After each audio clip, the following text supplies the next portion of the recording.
क्या आपने सुना है कि कभी किसी मेले को विश्व धरोहर घोषित किया गया हो? अगर नहीं सुना तो हम आपको बताते हैं।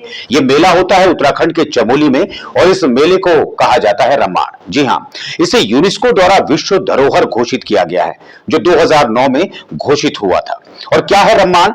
क्या आप जानते हैं? अगर नहीं जानते हैं तो इस रिपोर्ट को देखिए ताकि आप समझ सकें कि रम्माण आखिर है क्या, इसे कब से उत्तराखंड में मनाया जाता है और क्यों लोग इसे पसंद करते हैं।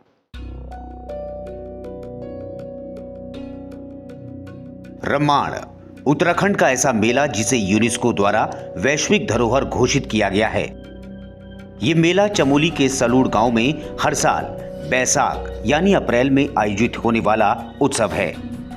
रामायण से जुड़े प्रसंगों के कारण इसे रम्माण भी कहते हैं। रामायण को स्थानीय गढ़वाली भाषा में रम्माण भी बोला जाता है। राम से जुड़े प्रसंगों के कारण इसे लोक शैली में प्रस्तुतिकरण, लोकनाट्य, स्वांग, देव यात्रा, परंपरागत पूजा, अनुष्ठान, भूमियाल देवता की वार्षिक पूजा, गांव के देवताओं की वार्षिक भेंट आदि आयोजन इस उत्सव में होते हैं। इसमें विभिन्न चरित्र लकड़ी के मुखौटे पहनते हैं, जिन्हें पत्तर कहते हैं। पत्तर शहतूत यानी केमू की लकड़ी पर कलात्मक तरीके से उत्कीर्ण किए जाते हैं।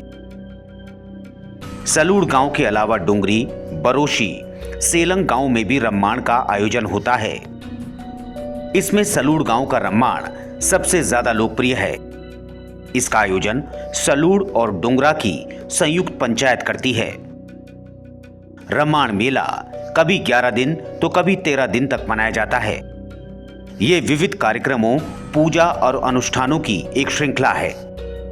इसमें सामूहिक पूजा, देव यात्रा, लोकनाट्य, नृत्य, गायन, मेला आदि विविध रंगी आयोजन होते हैं। इसमें परंपरागत पूजा अनुष्ठान और मनोरंजक कार्यक्रम भी आयोजित होते हैं। ये भूमियाल देवता के वार्षिक पूजा का अवसर भी होता है एवं परिवारों और ग्राम क्षेत्र के देवताओं से भेंट करने का मौका भी होता है।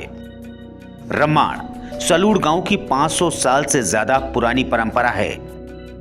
संयुक्त राष्ट्र संघ के संगठन यूनेस्को द्वारा साल 2009 में इस रम्माण को विश्व की सांस्कृतिक धरोहर का दर्जा दिया गया।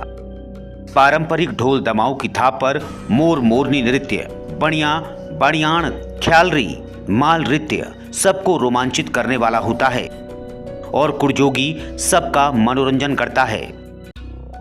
मान्यता है कि आदि गुरु शंकराचार्य जी ने सनातन धर्म में नई जान फूंकने के लिए पूरे देश में 4 मठों की स्थापना की। जोशी मठ के आसपास शंकराचार्य के आदेश पर उनके कुछ शिष्यों ने गांव-गांव में जाकर पौराणिक मुखौटों से नृत्य करके लोगों में चेतना जगाने का प्रयास किया, जो धीरे धीरे इन क्षेत्रों में इस समाज का अभिन्न अंग बन गया। 8वीं शताब्दी से चला आ रहा रम्माण मेला, जहां संपूर्ण रामायण का मंचन मुखौटा नृत्य द्वारा किया जाता है। इनमें पारंपरिक वाद्य यंत्रों, ढोल दमाऊं द्वारा 18 तालों यानी 18 प्रकार की धुनें, जिनमें ढोल और दमाऊं की मिश्रित धुनों पर रामायण का मंचन होता है। ये परंपरा गढ़वाल क्षेत्र में आज भी उतनी लोकप्रिय है जितनी आदि गुरु शंकराचार्य द्वारा शुरू की गई 8वीं शताब्दी के शुरुआती दौर में थी। इसमें एक कलाकार श्री राम के जन्म से लेकर उनके रावण वध तक का एक मुखौटा पहनकर नृत्य मंचन करता है। ये अपने आप में एक अनूठी और विशेष नृत्य कला है। इसमें वो सभी पात्र होते हैं जो कि आमतौर पर रामलीला में होते हैं, पर इसमें रामायण की तरह कलाकार बातों को नहीं समझाते, बल्कि जागर और मुखौटा नृत्य द्वारा इसका मंचन होता है।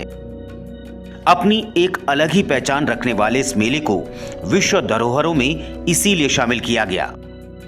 इसमें सबसे पहले भूमियाल देवता का पशुआ प्रकट होता है। उसके बाद संपूर्ण 18 तालों पर जागर के साथ भगवान श्री राम के जन्म से रावण वध तक का संपूर्ण मंचन होता है, जिसमें मुखौटा नृत्य प्रचलित है। यूनेस्को द्वारा 2 अक्टूबर 2009 को विश्व धरोहर के रूप में इसे घोषित किया गया, जिसके लिए स्थानीय शिक्षक डॉक्टर कुशल सिंह भंडारी को इसका श्रेय जाता है, जिनकी मेहनत से ये स्थानीय मेला आज विश्व पटल पर विश्व विख्यात हो सका। और पूर्व में रम्माण उत्सव की झांकी गणतंत्र दिवस के अवसर पर भी देखी गई। रम्माण का आयोजन कहाँ होता है? रम्माण उत्सव का आयोजन उत्तराखंड के चमोली जनपद के जोशीमठ विकासखंड में पैनखंडा पट्टी में होता है।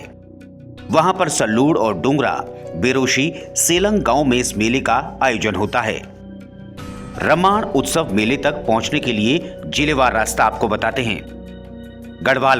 गढ़वाल मार्ग में देहरादून से ऋषिकेश, श्रीनगर, रुद्रप्रयाग और कर्णप्रयाग चमोली होते हुए जोशीमठ पहुंचा जाता है।